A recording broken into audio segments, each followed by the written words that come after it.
Praise the Lord. Hallelujah. Hallelujah. Sotram, sotram, sotram, sotram, sotram.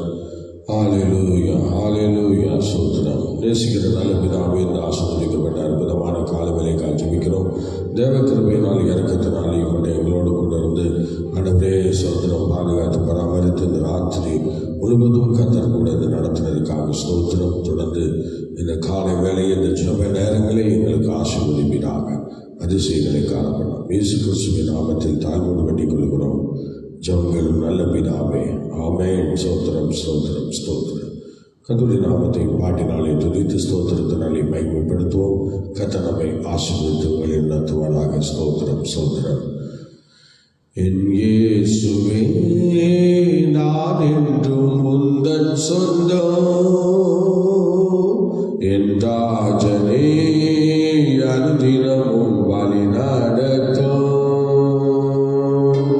என் இயேசுவே நான் என்றும் உந்தன் சொந்தம், என் ராஜனே அனுதினமும் வழி நடத்தும். உடையாக சேர்ந்து நின்றே தூங்கிய நிறுத்தினே, உடையாக சேர்ந்து நின்றே தூங்கிய நிறுத்தினே, உந்தனை நான் வரவே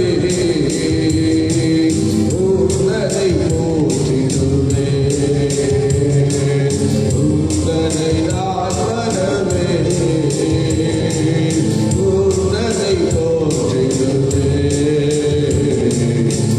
இயேசுவே நான் என்றும் உந்தன் சொந்தம்,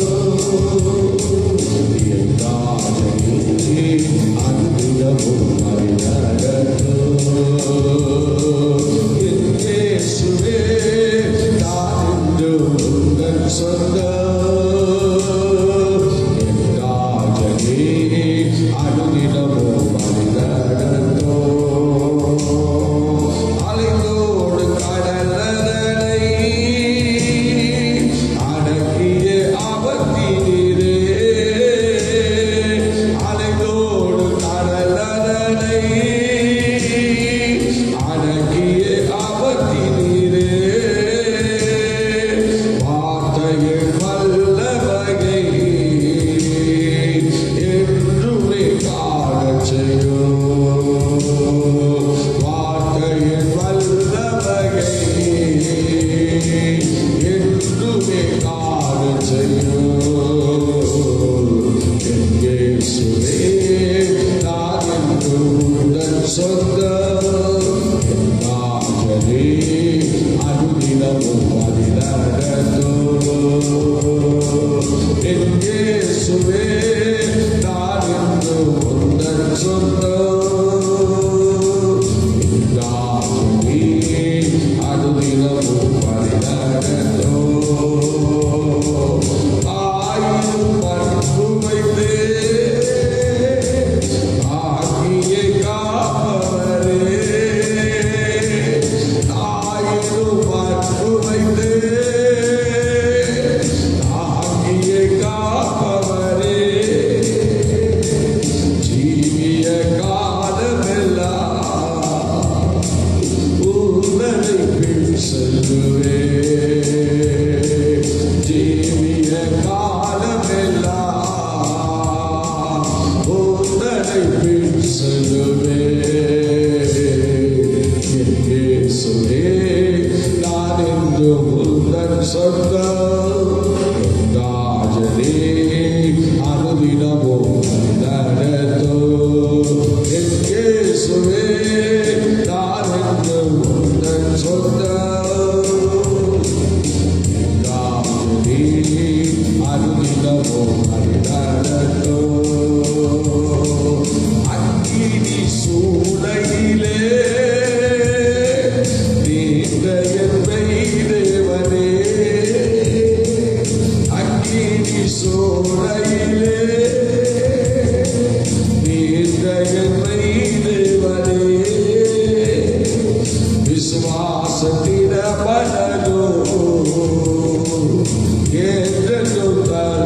ಬರಲು ವಿಶ್ವಾಸದಿಂದ ಬರಲು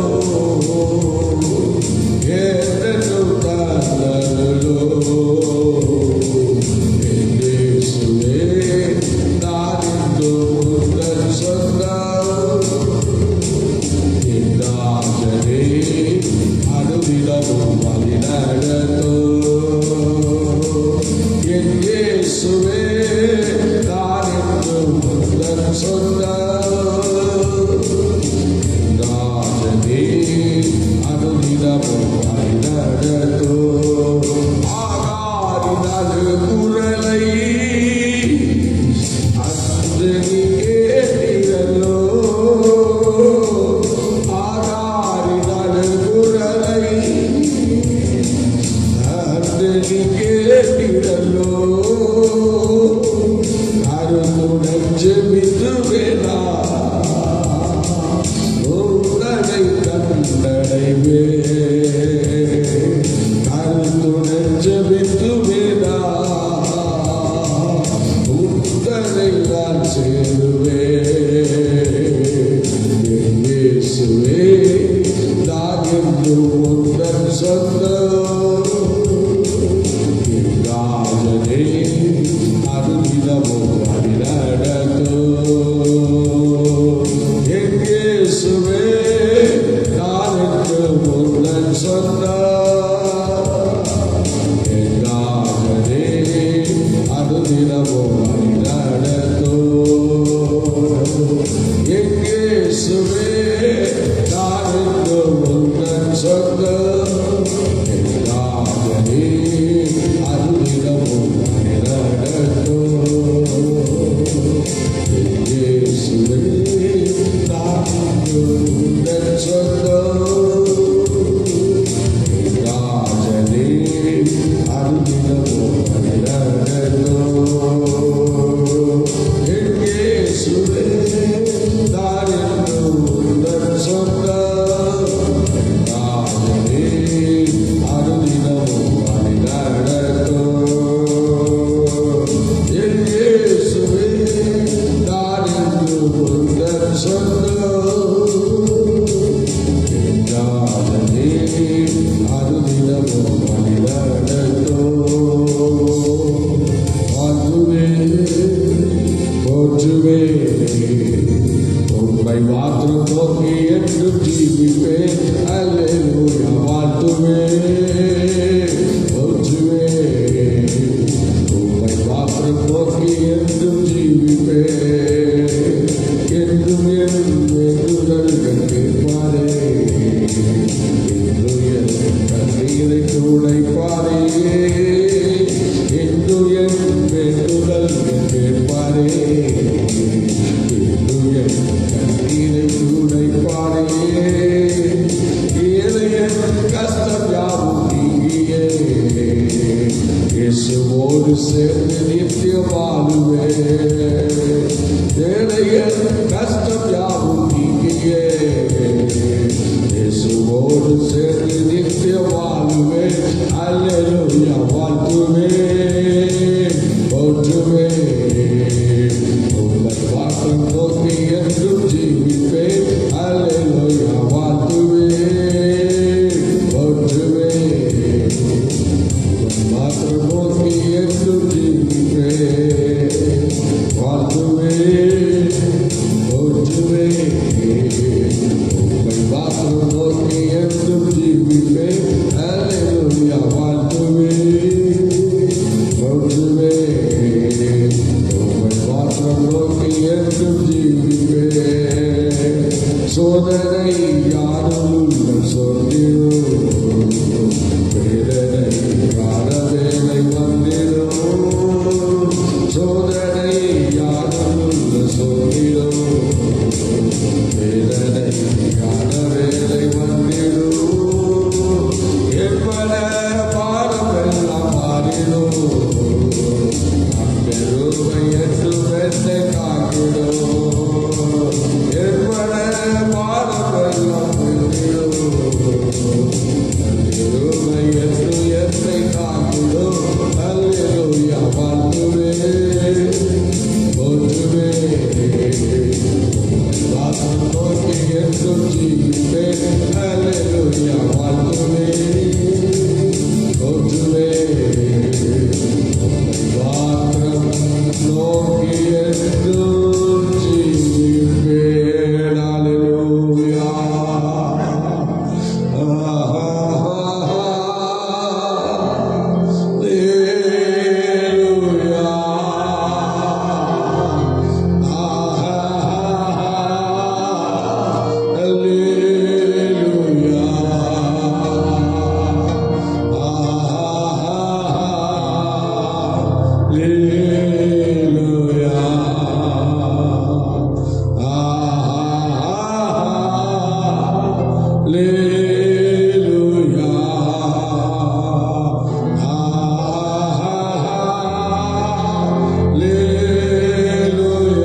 ஆண்டுடைய நாமம் மையப்படுவதாக.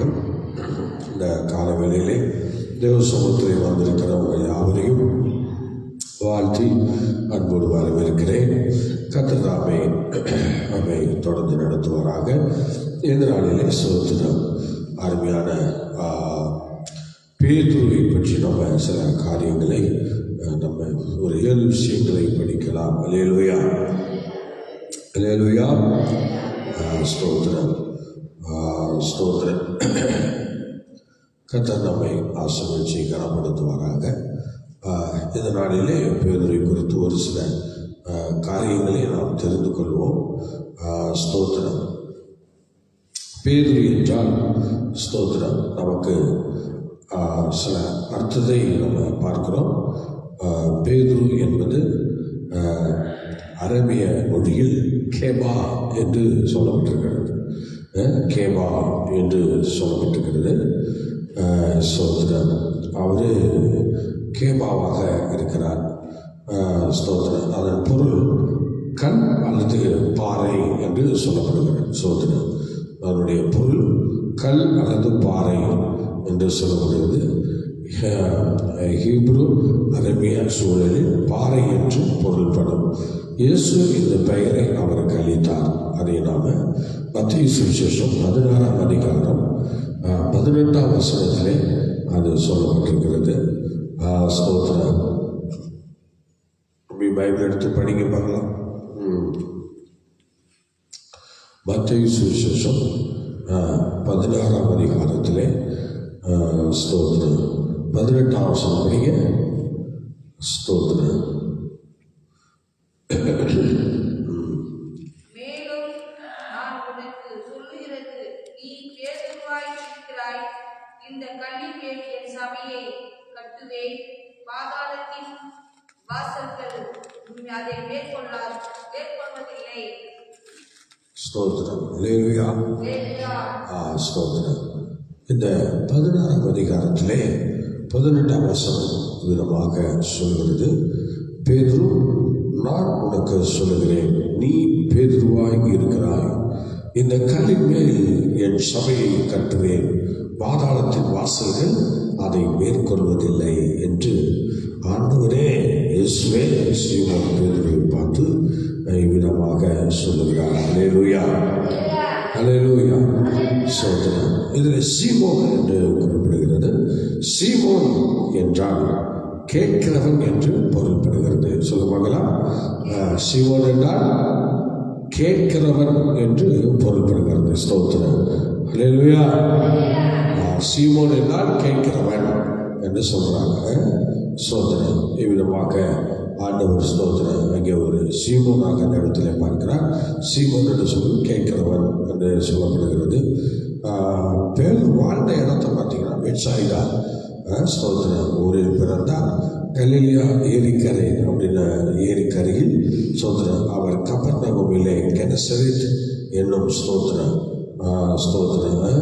கெனசரேத் என்னும் அந்த பகுதியிலே அவர் ஸ்தோத்திரம் ஏரிக்கரையில் வாழ்ந்தார் என்று சொல்லப்பட்டிருக்கிறது. நீங்கள் அதை குறித்து கூட மார்க்கு சுவிசேஷம் 1ஆம் அதிகாரம் 21ஆம் வசனம் படிப்பாங்களா? மார்க்கு சுவிசேஷம் ஸ்தோத்திரம் 1:21 படிங்க. பிரைஸ் தி லார்ட், ஹல்லேலூயா, ஸ்தோத்திரம், ஸ்தோத்திரம். மார்க்கு சுவிசேஷம் 1ஆம் அதிகாரம்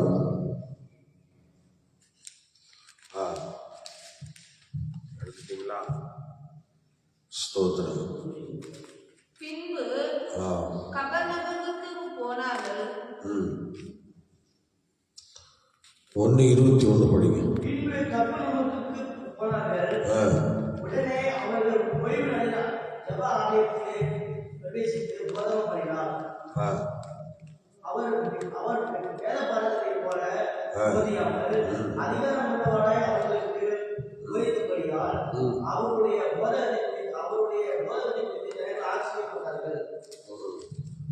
ஸ்தோத்திரம். அல்லேலூயா. பின்பு அவர் கபர்நகூமுக்கு போனார். உடனே அவர்கள் ஓய்வு நாளில் ஜெப ஆலயத்திலே பிரவேசித்து போதகம் பண்ணினார்கள். ஸ்தோத்திரம். படிங்க, தொடர்ந்து படிங்க. வேதபாரகரைப் போல போதியாமல் அதிகாரம் உள்ளவராய் அவர்களுக்கு போதித்தபடியால் அவருடைய போதகத்தை குறித்து ஆச்சரியப்பட்டார்கள். அவருடைய ஜெப ஆலயத்திலே அசுத்த ஆவி உள்ள ஒரு மனுஷன் இருந்தார். அவர், ஐயோ நசரேயனாகிய இயேசுவே, எங்களுக்கு போக்கு என்ன? எங்களை கெடுக்கவா வந்தீர்? ஸ்தோத்திரம். உம்மை இன்னார் என்று அறிவேன். நீர் தேவனுடைய பரிசுத்தர் என்றும் சத்தமிட்டு விட்டான். அதற்கு இயேசு, நீ பேசாமல் இவரை விட்டு புறப்பட்டு போ என்று அதை அகற்றினார். உடனே அந்த அசுத்தாவி அவரை அல்லேலூயா. ஸ்தோத்திரம். இப்போ கப்பர்நகூமில் கிறிஸ்தவத்தில் இருக்கிறதிலே வாழ்ந்து வந்தார் என்பதற்கு மார்க்கல இவர் பேதுரு அந்த இடத்துல தான் வாழ்ந்திருக்கிறார். சரி, அடுத்தது நீங்கள் படி பார்க்கலாம். ஸ்தோத்திரம். அவருடைய தகப்பன் பெயர், அவருடைய தகப்பன் பெயர் என்ன அப்படின்னா யோனா அல்லது ஜான் ஜோனா அப்படின்னு சொல்கிறாங்க. ஸ்தோத்திரம். ஜான் ஜோனா அப்படின்னு சொல்கிறாங்க. வேதாகமத்தில் யோனாவின் மகன் சீமோன் என்றுதான் அழைக்கப்படுகிறார். அதை நம்ம யோவான் சுவிசேஷம் 1:42 சொல்லுகிறார். யோவான் சுவிசேஷம் 1:42 படிப்பாங்களா? யோவான் சுவிசேஷம் 1:42 படிங்க.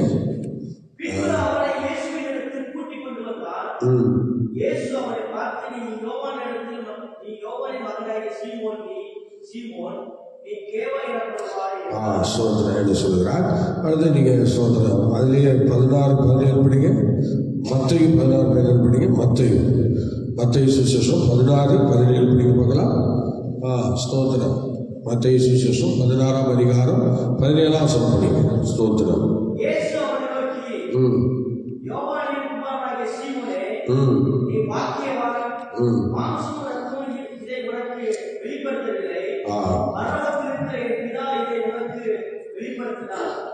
அப்போ அந்த ஸ்தோத்திரம் அந்த இடத்துல ஆண்டவர் திரும்ப அவரை சொல்றாரு, யோனாவின் குமாரனாகிய சீமோனே என்று அழைக்கப்படுகிறார். அல்லேலூயா.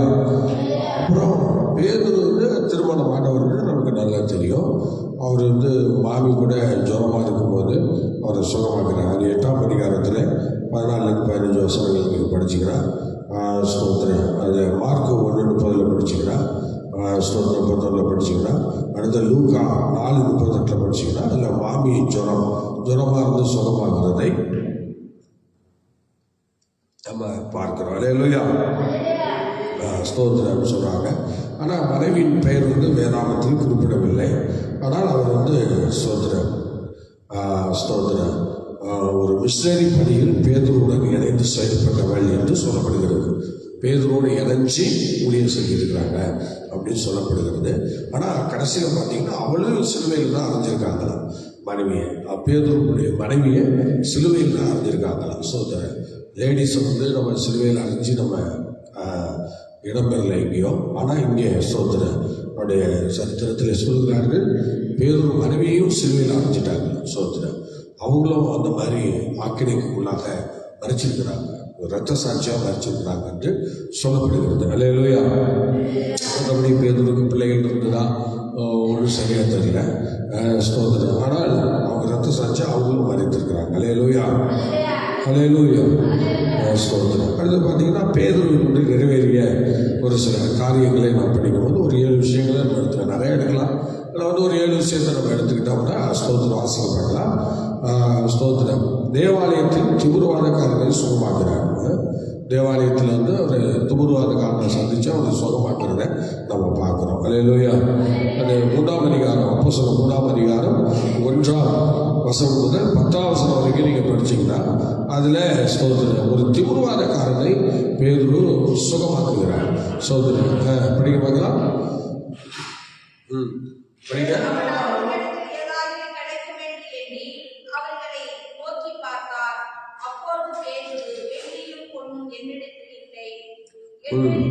உனக்கு சரியே நசரேயனாகிய இயேசு கிறிஸ்துவின் நாமத்தினாலே இங்கே எழுந்து நட என்று தேவாலயத்தில் வாசலில் உட்கார்ந்துருக்கிறவனுக்கு அவர் சுகம் கொடுக்கறத பார்க்குறோம். முதலாவது பேதுரு ஊழியம் என்ன அப்படின்னா, பேதுருக்கிட்ட நல்ல குணம் அப்படின்னா இந்த ஸ்தோத்திரம் முதல் வசனம் படிக்க. முதல் வசனம் அவருடைய குணத்தை பாருங்களேன். படிக்கப்பா 3:1 ஜப வேலையாகிய 9ஆம் மணி வேலை. ஸ்தோத்திரம். பார்த்தீங்களா, நம்ம கணக்கு 9ஆம் மணி ஸ்தோத்திரம். அவங்க கணக்குக்கு 9ஆம் மணி வேலைன்னா நம்ம கணக்குக்கு 3ஆம் மணி வேலை. ஸ்தோத்திரம். அப்படின்னா ஒரு மதியம் 3 மணிக்கு தான் அவங்க அந்த ஸ்தோத்திரம் வெளியெல்லாம் செலுத்துகிற நேரம் அப்படின்னு சொல்கிறாங்க. அந்த செலுத்துகிற நேரத்தில் தான் அவங்க வந்து அன்றைக்கி ஜபாலயத்துக்கு போனார். ஜபம் எருசலேம் தேவாலயத்தில் ஸ்தோத்திரம் நடக்கிற அந்த ஜபங்கள் பலிகள் எல்லாம் அந்த மாலை 3 மணிக்கு தான் அன்றைக்கி இருக்கும் அப்படின்னு சொல்கிறாங்க. அந்த மாலை 3 மணிக்கு அந்த ஜபத்திற்கு அவங்க கடன் சொல்கிறாங்க. அவர் அழகாக போகிறார். இந்த ரெகுலராக அவர் இந்த ஜப நேரத்தை ஃபாலோ பண்ணுகிற ஒரு நல்ல தேவ ஊழியக்காரர் பேதுரு. ஜப நேரத்தை கை கொள்கிற ஒரு ஊழியக்காரன். ஸ்தோத்திரம். ஸ்தோத்திரம். அல்லேலூயா. சில பேர் வந்து இந்த நேரத்தை வந்து என்ன செய்ய மாட்டாங்க, கை கொள்ள மாட்டாங்க. ஜப நேரங்களை கை கொள்ள மாட்டாங்க. ரொம்ப கீழே மேலாம் பார்த்துக்கிட்டு இருப்பாங்க. ஆனால் பார்த்தீங்கன்னா ஸ்தோத்திரம் ஜப நேரங்கள் அது ரொம்ப முக்கியத்துவம் வாய்ந்தது. ஜப நேரத்தில் ஸ்தோத்திரம் ரொம்ப ஆச்சரியமான விஷயம். அல்லேலூயா. அந்த ஜப நேரம் வந்து ரொம்ப அவங்களுக்கு ஒரு விசேஷமானது. அதனால் பேதுரு வாழ்க்கையில் அதை அவர் கை கொண்ட மனுஷன். சரியா அந்த ஜப நேரத்துக்கு அவர் போகிறாரு பாருங்க.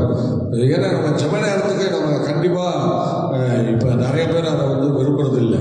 ஜப நேரம் அப்படின்னு சொன்னால் அந்த நேரம் வந்து சரியாக இல்லை. நிறைய பேரோட வாழ்க்கையில் அதை வந்து கை கொள்ள முடியல. சோதனை அதனால ஒரு பெரிய மேன்மை இல்லைன்னு நினைக்கிறாங்க. ஆனால் பேதுரு வந்து ஜப நேரத்தை கை கொண்ட ஒரு புருஷன். ஆனால் அந்த நேரத்தில் தான் அற்புத அடையாளங்களும் நடக்கும். சோதனை.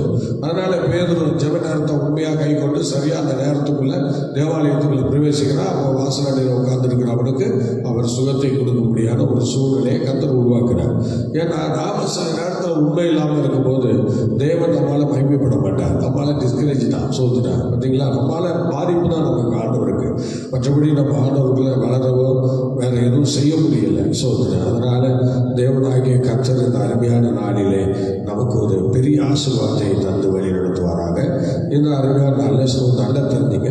ஒரு ஒரு ஒரு நேரத்தை கர்த்தர் வச்சிருந்தாங்க. அந்த நேரத்தை தான் நம்ம என்ன செய்யணும், கை கொள்ளணும். ஆனால் நம்ம இஷ்டத்துக்கு ஒரு நேரத்தில் போகிறதுனால எந்த அற்புதமும் நடக்காது. அற்புதம் நடக்கிற நேரம் வந்து சரியான நேரத்தை ஃபாலோ பண்ணுறவங்க யாரோ அவங்களுக்கு ஒன்று தான் அற்புத அடையாளங்கள் நடக்கும். சோதனை. பேதுரு வந்து ஜப நேரத்தை கை கொண்ட ஒரு மனுஷன். அதனால சோதனை தேவன் அவரை கொண்டு அந்த திமுருவாதக்காரனை எல்லாருடைய கண்களுக்கு முன்பாக பாருங்க அப்படியே எழுப்புறாரு பாருங்க, எழுப்புறாரு. அல்லேலூயா. ஸ்தோத்திரம். இங்கே சில பேர் ஜப நேரத்தை விட்டுருவாங்க. ஜப நேரத்தை விட்டுட்டு சோத்திர பாட்டெல்லாம் முடிஞ்சு அல்லது பாடிக்கிட்டு இருக்கும்போது அல்லது எல்லாம் முடிஞ்ச பிறகு பிரசங்கம் இருக்கிற பிறகு ஆராதனையில் நீங்கள் நிறைய பேர் வந்து தான் வந்துட்டு இருக்காங்க. பொதுவாக அது வந்து ஸ்தோத்திரம். நான் எப்போதும் குறைவுள்ளவனாக இருக்க விரும்புகிறேன், நான் எப்போதும் குறைச்சல் உள்ளதாக இருக்க விரும்புகிறேன் என்று சில பேர் இருக்காங்க. ஸ்தோத்திரம். என்னென்னமோ பண்ணி பார்த்தாச்சுங்க. ஆமாம், வெளியே நிறுத்தி பார்த்தாச்சு. வெளியே நிறுத்திட்டோம். வெளியே நிறுத்தியாச்சு. அப்புறம் ஸ்தோத்திரம் அப்படியே பேசிட்டு போதே சபையை விட்டு இப்படி எனக்கு பிரச்சனையாகவே இருக்குன்னு எந்திரிச்சு போனவங்க, பல நாளாக சபையில் விட்டு வெளியே போனவங்க, அப்புறம் பார்த்தா சோதனை பேய் பிசாசுகளாக பிடிச்சி திரும்ப உள்ளே வந்தவங்க. ஏன் கேட்குறீங்க? சோதனை எவ்வளோ நேரத்தை பற்றி பேசியாச்சு. ஆனால் இன்னைய வரைக்கும் கை கொள்ளாத சில குடும்பங்கள், சில பிள்ளைகள் இன்னைக்கும் இருக்கிறாங்க. சோதனை முடியவே அவங்க வாழ்க்கையில் சோதனை எதை வேணாலும் அவங்கெல்லாம் இந்த மாதிரி விஷயத்த நான் விடவே மாட்டேன், நான் அப்படிதான் வாழ்ந்து ஒரு ஒரு என்ன சொல்றது, ஊக்கத்தனமாக சில பேர் அந்த சாத்தானுடைய அந்த ஒரு அபிஷேகத்தோடு இன்னைக்கு ஆண்டவரை பின்பற்றுறாங்க. சோதனை இன்றைக்கும் பின்பற்றாங்க. ஏன்னா நம்ம வேதத்திலே ஒரு காரியத்தை கர்த்தர் ஒழுங்கு செய்யும்போது அந்த ஒழுங்கின்படி தான் லாபம் நடந்து போகணும். ஆனால் பேதுரு கரெக்டாக நடந்து போனாரு. ஆனால் இப்போ நம்ம மருமக்கள் அல்லது தேவ பிள்ளைகள் இன்னைக்குள்ள காலகட்டத்தில் திருச்சபை மக்கள் அதை அவாய்ட் பண்ணிட்டாங்க. ஸோ நிறைய பேர் ஏதோ 110 பேர் எப்படி சீக்கிரமாக சர்ச்சு போகணும், சீக்கிரமாக ஆலயத்துக்கு போகணும், ஆராதிக்கணும்னு சொல்லி செய்கிறாங்க. ஆனால் சில பேர் சத்ரு அவன் கண்ட்ரோல்லே ஃபுல்லாக வச்சுக்கிட்டான். நீ பேதுரு மாதிரி நீ கை கொண்டினா அற்புதம் அடையாளம் நடக்கும், அதனால என் பேர் கெட்ட பேர் ஆயிடுன்னு சொல்லி பேய் என்ன பண்ணிட்டான், நீ முன்னாடி போகாதுன்னு சொல்லி ஏதாவது தடைக்கல்ல கொண்டு அவங்களுக்கு முன்னாடி வச்சு அவங்களை போகாத வரைக்கும் ஆக்கிட்டாங்க. ஆரம்பம் முதல் முடி வரை எந்த ஜபத்திலும் இருக்க முடியாதுல்ல. சோதரம் அப்படிப்பட்ட ஒரு சுபாவம் சில பேருக்குள்ள இருக்கு. சோதரம் அது என்னதான் வந்தாலும் சரி, நான் குறையாதான் இருப்பேன். அல்லேலூயா. ஆமா, சோதரம் ஒரு வேலை. சோதரம் நம்ம இந்த உலகத்தில் நாட்களையும் நேரங்களையும் விசேஷத்துக்கு எழுதுறவங்க அதை கர்த்தருக்குன்னு விசேஷத்துக்கு எழுதுறாங்கன்னு தான் சொல்லுது. ஆனால் ஒன்று நிச்சயம் என்னன்னா, கர்த்தர் ஏற்கனவே விசேஷித்தவைகளை நாம் விடாம அதை வச்சு தான் நம்ம நேரத்தை விசேஷிக்கணும். தவிர என்ன செய்யணும், நம்ம ஒருத்தர் நமக்கு ஒரு தேவாலயத்தில் ஒரு ஒழுங்கு இருக்கும்போது அந்த ஒழுங்கை உடைச்சி இன்னொரு ஒழுங்கை நீ வைக்கிறீன்னா நீ பேயின் அபிஷேகம் பெற்றவங்க தான், தவிர நீ ஆவிக்குரியவனோ இல்லை. அல்லேலூயா. ஆமா, இது கணிக்க முடியாதுல்ல, இதை கேட்டாலே ஒரு மாதிரி இருக்குல்ல. சோதனை உண்மைதான். நமக்கு ஒரு ஸ்தோத்திரம் ஸ்கூல்ல நமக்கு 9:30 மணிக்கு கிளாஸ் பகுக்கும். 9:30க்கு கிளாஸ் பகுக்கும். அப்போ 9:30க்கு நம்ம என்ன செய்யணும்? தூங்குறதுனா சொல்லுங்க. 9:30க்கு என்ன செய்யணும்? ஏங்க 9:30 மணி கிளாஸ் தான் நம்ம என்ன பண்ணணும்? 9:30க்கு நம்ம முன்கூட்டியே அங்கே போய் இருக்கணுமா இல்லையா? ஆனா அது இல்லைன்னா அப்புறம் வாத்தியாரு நிற்க வச்சு கையிலே குச்சால் அடிப்பான். என்ன செய்வான்? குச்சால் அடிச்சு ஏன்டா இவ்வளோ நேரம், ஏன் இவ்வளோ நேரம் சொல்லி பராபாடுபடுத்துவார் வாத்தியார். அல்லேலூயா. நம்ம வாத்தியார் அப்படி செய்ய மாட்டாரு. அல்லேலூயா. நம்ம வாத்தியார் அப்படி செய்ய மாட்டாருங்க. அப்படியே நம்ம விட்டுட்டு அங்கே போயிடுவாரு. நீ எதுக்கும் உபயோகம் இல்லாதவன், நீ எதுக்கும் உபயோகம் இல்லாதவன், ஒன்றை வச்சதுனால ஒன்றும் செய்ய முடியாது, தவிர சொல்லிட்டு அடுத்தவரை போய் பார்ப்பாரு. ஒரு அலையில சொல்லவில்லை. ஆமா, உன்னை குச்சாலெல்லாம் அடிக்க மாட்டாரு, உன்னைக்கு எதுவும் பண்ண மாட்டாரு. சரி, நீ வார்த்தையை கை கொள்ள விரும்பல, வாக்கிட்ட நமக்கு என்ன தொடர்புன்னு சொல்லி ஒன்றை ஒதுக்கிட்டு அந்தாண்ட போய்ப்பா. அடுத்த ஒருத்தர் போய் சந்திப்பார். சந்திச்சு பரவாயில்ல மகனே, என்னுடைய நேரத்தை என்னுடைய காரியங்கள்லாம் நீ சரியாக கை கொள்றேன், அதனால உன்னை நான் நிச்சயம் ஆசீர்வதிப்பேன்னு சொல்லி அவனை ஆசீர்வதித்து உயர்த்துவார். அவனை கொண்டு அற்புத அடையாளங்கள் செய்வார். அல்லேலூயா. ஆமா, நல்லா கவனிங்க. தேவ ஜனங்கள் எந்த விஷயத்தை பண்ணாலும் ஒழுங்குக்கிறவமா பண்ணணும். ஆனால் தேவாலயத்துக்கு விரோதமாக எதுவும் பண்ணக்கூடாது. தேவாலயத்தில் தேவ நியமித்தது தான் எல்லா சட்டத்திட்டங்களும். அதை நீ மாற்றி ஒரு சட்டத்தை வைப்பேன்னா அது நீ கிறிஸ்துக்குள்ள இல்லைன்னு தான் அர்த்தம். சபையினுடைய காரியத்தை நிராகரிக்கிற, அவாய்ட் பண்ற. அதனால ஸ்தோத்திரம், உனக்கு ஒரு நேரத்தை எடுத்துக்கிறீன்னு சொல்லி ஆண்டவர் மிகவும் வருத்தப்படுகிறார். அல்லேலூயா. சரி, முதலாவது பேதுரு அங்கே என்ன செய்கிறார்? தேவாலயத்தில் ஒரு தூர்வாரக்காரரை சுகமாக்குகிறார். அல்லேலூயா. அடுத்தது நீங்க பார்த்தீங்கன்னா பேதுரு ஸ்தோத்திரம் இன்னொரு விஷயத்தை பண்றாரு. என்ன பண்றாரு அப்படின்னா, 5ஆம் அதிகாரம், அப்போஸ்தலர் 5ஆம் அதிகாரம் 1ஆம் வசனத்தை படிங்க.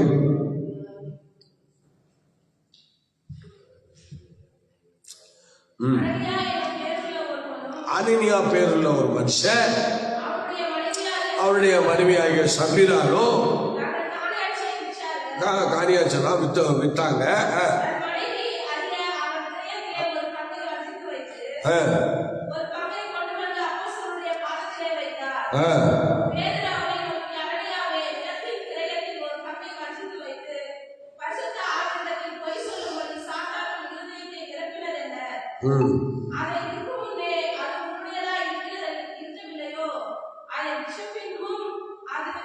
அதன் கிரயம் வசத்தில் இருக்கிறதில்லையோ, நீ உன் இதயத்திலே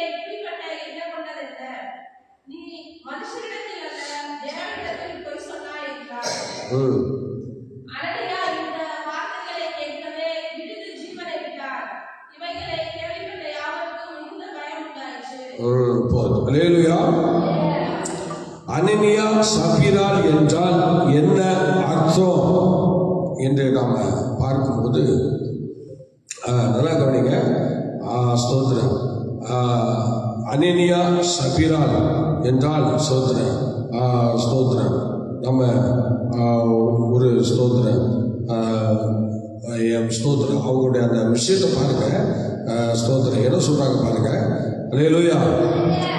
ஸ்தோத்திரம் ஸ்தோத்திரம் என்ன செய்கிறார்கள்?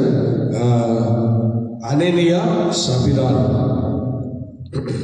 ஸ்தோத்திரம். அவங்க பேரை பார்த்தாலே ஒரு வித்தியாசமான பேர் பார்த்தீங்களா? அனனியா நல்ல பேர். ஸ்தோத்திரம். அனனியா ஒரு நல்ல பேர். ஆனாலும் ஸ்தோத்திரம் சபீரா அவளுக்கும் ஸ்தோத்திரம் நல்ல பேர் தான். ஆனாலும் என்ன பேர் இருந்தாலும் அவர்கள் செய்த அந்த காரியத்தை நம்ம பார்க்கும்போது அது மிகவும் வேதனைக்குரியதாய் காணப்படுகிறது. அல்லேலூயா. சத்தமா சொல்லுங்க. ஆமாம், ஒரு வேதனைக்குரிய ஒரு ஸ்தோத்திர காரியத்தை அங்கே குறிப்பிடப்படுகிறது. அல்லேலூயா சொல்லுவோம். ஸ்தோத்திரம். அதனால ஸ்தோத்திரம் இந்த அனனியா ஸ்தோத்திரம் நல்ல ஒரு மனுஷன் தான், ஒரு ஆவிக்குரியவன் தான். ஆனாலும் பார்த்தீங்கன்னா ஸ்தோத்திரம் அவனுடைய லைஃப் ஒரு ஸ்தோத்திரம் கவலைக்கிடமாக போனதுக்கு மெயின் காரணம் என்ன அப்படின்னா அந்த கர்த்தருடைய விஷயத்தில் உண்மை இல்லாதவன் என்று பொருள்படுகிறது. பார்த்தீங்களா? ஸ்தோத்திரம் அவன் இந்த இடத்துல ஒரு உண்மை இல்லாதவனாக போயிட்டான். ஸ்தோத்திரம். அல்லேலூயா. ஸ்தோத்திரம். சபீராலும் தனக்கு நடக்க போறதை அறியாதிருக்கிறான். அது மாதிரி ஸ்தோத்திரம் இப்போ 2 பேரும் என்ன செஞ்சுட்டாங்க? ஒருமனப்பட்டு கர்த்தருக்கு விரோதமாக பொய் சொல்ல ஆரம்பிச்சுட்டாங்க. ஸ்தோத்திரம். இவங்க 2 பேருடைய வாழ்க்கையிலையும் நடந்த சம்பவத்தை பார்க்கும்போது ஸ்தோத்திரம் இவங்க எந்த அளவுக்கு ஆண்டவரை பின்பற்றினாங்க அப்படிங்கிறத பார்த்தா ஒரு ஜீரோல தான் வாழ்ந்திருக்காங்க. ஸ்தோத்திரம். அவங்க எந்த ஒரு விஷயத்தையும் கர்த்தருக்காக என்ன செய்யலாம் செயல்படுத்தலை. எந்த விஷயத்தையும் அவங்க ஆண்டவருக்காக செயல்படுத்தலை. அது மிகவும் வேதனைக்குரிய ஒரு விஷயம். அல்லேலூயா. ஸ்தோத்திரம். அதனால அந்த ஸ்தோத்திரம் அனனியா சபீராள் அந்த கதையை எடுத்தோம்னாவே அது நமக்கே ஒரு பிரச்சனையாகவே இருக்கும். சரி, இது போல நாம எந்தெந்த நேரத்தில் எந்தெந்த இடத்துல ஆண்டவருக்கு விரோதமாக ஏதாவது பண்ணியிருக்குமான்னு சொல்லி பார்த்தா ரொம்ப வேதனையாக இருக்கும் நிறைய விஷயங்கள். ஸ்தோத்திரம். நல்லா யோசிச்சு பாருங்க.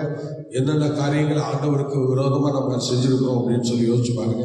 அந்த காலத்தில் யாரும் என்ன செய்யலை, தனிமையாக வாழல, எல்லாம் ஒன்றா தான் வாழ்ந்துருக்காங்க. அப்போ அவங்க வெற்றி எல்லாம் ஒன்றா வச்சதுனால எழுப்புதல் தீ பற்றி பிடிச்சது.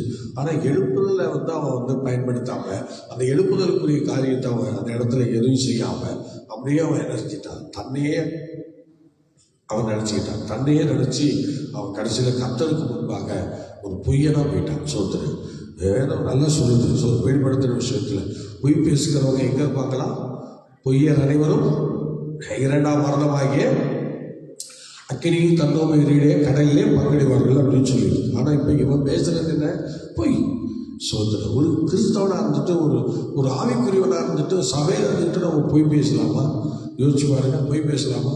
பொய் பேசுகிற வாயை அடைக்கப்படும் நீ செத்து போயிடுன்னு அர்த்தம்.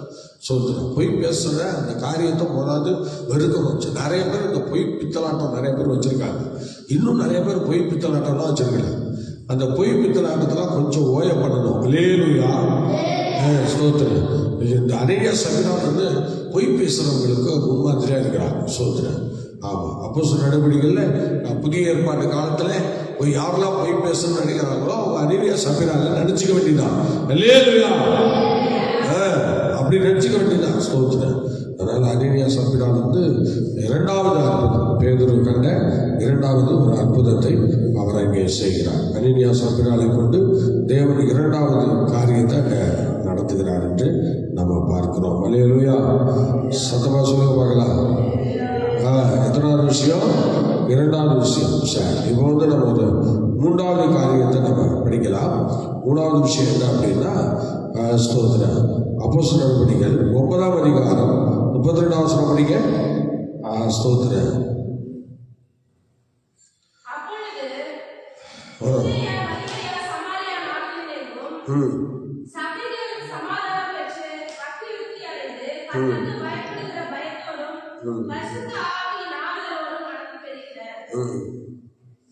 படிங்க.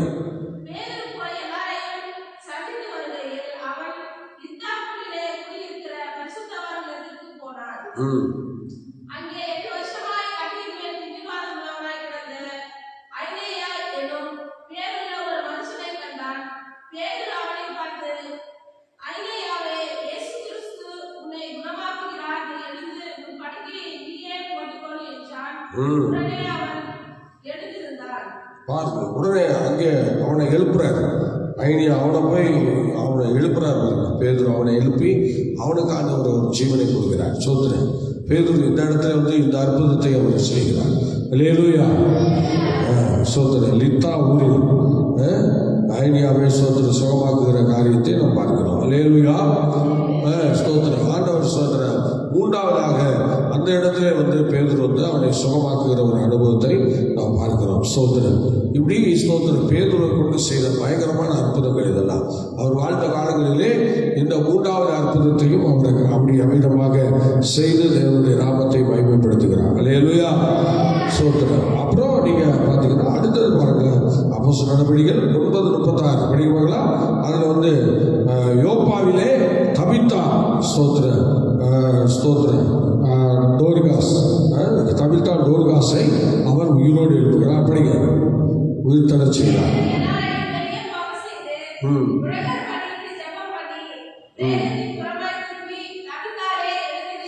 தபித்தாலே எழுந்துரு முழங்கால் பண்ணிட்டார். பார்த்தீங்களா? அவரே முழங்கால் பண்ணிட்டு இருந்தவரை அப்படி திரும்பி பார்த்து அவர் தபித்தாலே எழுந்துரு அப்படின்னு சொல்றாரு. உடனே அவர் என்ன செய்யறார்? சுகமாகிறார். சோதரன் செத்து போனவன் உயிரோடு இருக்கிறார். சோதரன் அது என்ன சொல்றாங்க? டோர்காஸ் அப்படின்னு சொல்றாங்க. தபித்தா என்றால் டோர்காஸ் என்று சொல்லப்பட்டிருக்கிறது. அப்போ அந்த டோர்காஸ் என்ன பண்றா? டக்குனு உயிரோடு எழுப்பி வரா. அல்லேலூயா. டக்குனு உயிரோடு எழுப்பி வர பாருங்க, எவ்வளவு அருமையா வரா பார்த்தீங்களா? ஸ்தோத்திரம். அப்படி ஆண்டவர் வந்து தபித்தாலை வந்து சுகமாக்குகிறார். அல்லேலூயா. ஸ்தோத்திரம். தபித்தால் என்று சொன்னாலே ஒரு டோர்காஸ் என்று சொல்கிற அந்த மகளை செத்து போன நிலையிலிருந்து முழங்கால் பண்ணிட்டு ஜெபம் பண்ணி அவளை உயிரோடு எழுப்புறதாக வேதம் நமக்கு தெளிவாய் சொல்கிறது. அப்போ பேதுரு வந்து பல அற்புதங்களை செஞ்சாலும் அவர் தேவ சமூகத்தில் அவர் நேரத்தை ஃபாலோ பண்ணினவராக இருந்தால், இப்போ கூட நம்ம இந்த ஸ்தோத்திர இடத்துல பார்க்கும்போது முழங்கால் ஜெபத்தை அவர் கை கொள்ளக்கூடியவராக இருந்தார். முழங்கால் கொண்டு ஜெபிக்கிற ஒரு நல்ல பழக்கம் பேதுரு கிட்ட இருந்ததாக இந்த வசனத்தை கொண்டு நம்ம படிக்கிறோம். அல்லேலூயா. சத்தமா சொல்லுங்க. பேதுரு ஸ்தோத்திரம் என்ன செய்கிறார்? முழங்கால் படிக்கிட்டு ஜெபிக்கிற ஒரு மனுஷன். ஸ்தோத்திரம். அதனால இன்னைக்கு முழங்கால் படிக்கிட்டு ஜெபிக்கிற எத்தனை பேர் இருக்கிறோம் தெரியல. நல்லா யோசிச்சு பாருங்க. நல்ல முழங்கால் இருந்து ஜெபிக்கிறவங்க இன்னைக்கு நிறைய பேர் குறைஞ்சு போயிட்டாங்க. மற்ற நிறைய சபைகளுக்கு நாங்கள் போகும்போது இந்த சபைகளில் முழங்கால் பண்ணிட்டு ஜெபிக்கிற அந்த அனுபவங்கள் குறைச்சலாக இருக்கு. ஊழியக்காரங்களாலே போட முடியலப்பா, ரொம்ப கஷ்டப்படுறாங்க. சோதனை முடியலன்றாங்க. சோதனை. அதனால் நம்ம முழங்காலித்த மறுப ஜபத்தில் எல்லா இடங்களையும் போன எல்லா இடத்துலையும் ஜனங்களை நல்ல முழங்கால் படியிட வச்சு சோதனை. நேற்று ஒரு பாஸ்டர் பேசுனாரு. இதே தேவாலயத்தில் உட்கார்ந்து தான் நான் பேசுகிறேன். பாஸ்டர், என் ஊழியம் நீங்கள் வந்து என்னைக்கு 12 hours prayer நடத்திட்டு போனீங்களோ அந்த நாள் முதல் என் ஊழியத்தில் எழுப்புதல் துவங்கிச்சு பாஸ்டர். இன்னைய வரைக்கும் கர்த்தர் எங்கள் ஊழியத்தில் பயங்கரமான எழுப்புதலை கொண்டு வந்துகிட்டு இருக்கிறார் சொல்லி அவரே சாட்சி சொன்னார். நான் ஒன்றும் கேட்கல, அவரே சொன்னார். சோதனை. ஆமாம், அது நினச்சா இது நினச்சா நான் ஒரு தட்டி கேட்க மாட்டேன். ஆனால் அவராக சொன்னார், என்னைக்கு நீங்கள் வந்து 12 மணி நேரம் எங்கள் ஜபத்தில் ஆரம்பித்து நடத்துனீங்களோ அதுலேருந்து எனக்கு எழுப்புதல் பற்றி பிடிக்க ஆரம்பிச்சது. இன்னைய வரைக்கும் எழுப்புதல் நடந்துகிட்டே இருக்கு என்று சொல்லி சொன்னார். அல்லேலூயா. ஸ்தோத்திரம். அதனால அவங்கள மறுபடியும் ஒரு மீட்டிங் நடத்த போகிறோம் அப்படின்னு சொன்னார். மார்ச் மாதத்தில் ஒரு மீட்டிங் நாங்கள் ஒழுங்கு பண்ணுறோம் அப்படின்னு சொல்லி அவர் சொன்னார். சோதனை 3வது முறையாக இப்போ எங்கள் கூப்பிடுகிறார்கள் அந்த இடத்துக்கு. அப்போ அந்த இடத்துல தேவன் வல்லமையான கிரியை செய்கிறார்.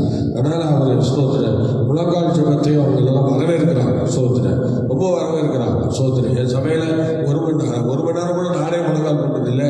ஆனால் நீங்கள் வந்ததுலேருந்து இப்போ நான் முழங்கால் ஜபம்லாம் பண்ண ஆரம்பிச்சேன். எங்கள் சபை மக்கள்லாம் நல்ல முழங்கால் இருந்து ஜெபிக்க ஆரம்பிச்சிட்டாங்க.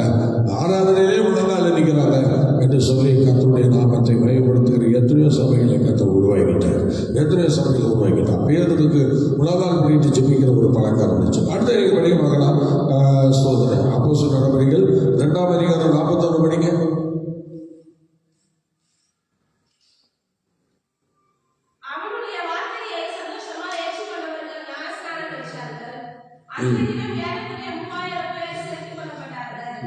அவர்கள் ஓகே. 5வதாக 3000 பேர் அவருடைய பிரசங்கத்தை கேட்டு இயேசு ஏற்றுக்கொண்டார்கள். 5வது அற்புதத்தை பாருங்கள். 3000 பேர் அந்த இயேசு ஏற்றுக்கொண்டார்கள் என்று எவ்வளோ அருமையாக சொன்னார் பார்த்தீங்களா? 3000 பேர் இயேசு ஏற்றுக்கொண்டார் பேதுரு பிரசங்கத்தை கேட்டு. சோத்ரா, அல்லேலூயா, அல்லேலூயா, சோத்ரா. இது எவ்வளோ பெரிய அதிசயம். ஸ்தோத்திரம். கர்த்தர் மகா பெரிய காரியத்தை அவர் செய்தார். ஸ்தோத்திரம், ஸ்தோத்திரம், அல்லேலூயா, ஸ்தோத்திரம். 3000 பேர் அந்த ஸ்தோத்திர நாட்களே பேதுரு பிரசங்கத்தை கேட்டு ரட்சிக்கப்பட்டு ஞானஸ்நானம் பெற்றார். 3000 பேருக்கு ஞானஸ்நானம் கொடுத்துருக்கிறார் பேதுரு. பேதுரு ஒன்றியாக கொடுத்துருக்க மாட்டாரு, கூட இருக்கிற எல்லாரையும் வச்சா கொடுத்துருப்பாரு. ஆனாலும் பாருங்க, அவரு சோதனை 3000 பேர் அன்னைக்கு கர்த்தருக்குள்ள வழி நடத்திருக்கிறார். நீங்க எத்தனை பேர் நம்ம அப்படி சோதனை பிள்ளைகளை தேவ ஜனங்களை கிறிஸ்துக்குள்ள இந்த மாதிரி கூட்டமா வழி நடத்துறவங்க எவ்வளவு பேர் இருப்பாங்கன்னு கொஞ்சம் யோசிச்சு பாருங்க. அல்லேலூயா. ரொம்ப கம்மி தான் சோதனை, ரொம்ப கம்மி தான். அதனால வருஷத்துக்கு ஒருத்தர் கூட ஆதாயப்படுத்த முடியாத சில நபர்லாம் நம்ம இந்த பூமியில இருக்கிறோம் இல்ல, இருக்கிறோம். ஆனா சபையில எத்தனை வருஷம் போனாலும் ஒரு ஆத்மா கூட நம்ம ஆதாயப்படுத்தல. ஆனா பேர் ஒரே பிரசங்கத்துல 3000 பேருக்கு ஞானஸ்நானம் கொடுத்து மனம் திரும்ப வச்சார். அல்லேலூயா. பரிசுத்தாவியினுடைய வல்லமை, அந்த மகிமை, ஆண்டவருடைய பிரசன்னம் இறங்கி வந்ததுக்கு ஒரு பெரிய ஒரு அடையாளத்தை கர்த்தர் அந்த இடத்துல வைத்திருக்கிறார். அல்லேலூயா. சத்தமா சொல்லுங்க. ஆகவே சோதனை அடுத்தது பாருங்க. 6வது ஒரு விஷயம் பார்த்தீங்களா?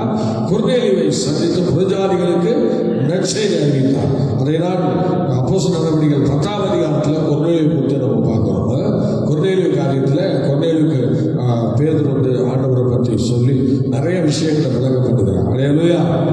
சோதனை புறஜாதிகளுக்கு நற்செய்தி அறிவிக்கிற பணியை அவர் செய்கிறார். நல்ல ஸ்தோத்திர. கொர்நேலியு ஒரு புறஜாதி மனுஷன். சோதனை பார்த்தீங்களா? அவர் யூதன் கிடையாது, ஒரு புறஜாதி மனுஷன். ஆனால் அந்த புறஜாதி மனுஷனாகிய கொர்நேலியுக்கு ஆண்டவரை பற்றி அவர் சொல்லி தெளிவுபடுத்துகிறார். தேவனும் அதை வந்து வரவேற்கிறார். அந்த நீ போ, அங்கே வருவான் அப்படின்னு சொல்லிலாம் சொல்றாரு. அந்த மாதிரி போய் சந்திக்கிறாரு. சந்திச்சு அங்கே தேவனுடைய வார்த்தையை சொல்லி அந்த கொர்நேலியு குடும்பத்தை கிறிஸ்துவுக்குள்ள ஆதாயப்படுத்துகிறார். ஒரு நல்ல அனுபவத்தை நம்ம பார்க்கிறோம். அல்லேலூயா சொல்லுவோம். அல்லேலூயா.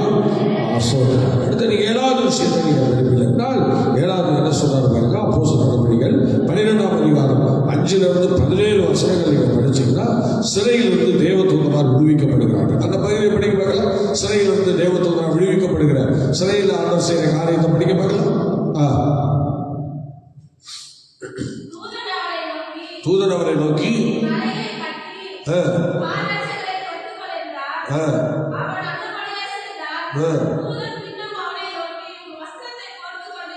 வஸ்திரத்தை எடுத்து போட்டுக்க என்றார்.